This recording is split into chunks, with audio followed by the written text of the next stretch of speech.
How to fix Minecraft game has crashed with exit code 0. To fix Minecraft game has crashed with exit code 0, try 1. Run Minecraft in Windows, clean boot and close or stop conflicting programs from running. 2.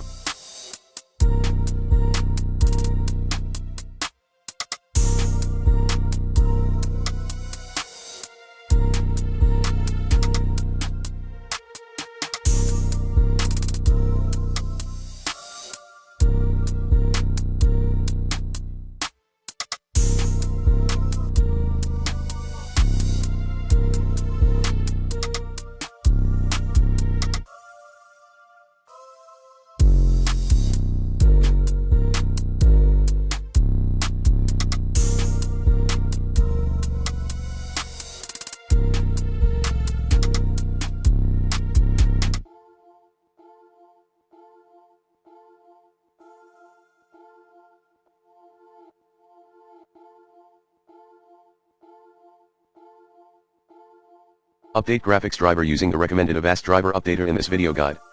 3. Update your Java. 4. Remove mods. 5. Remove and reinstall Minecraft.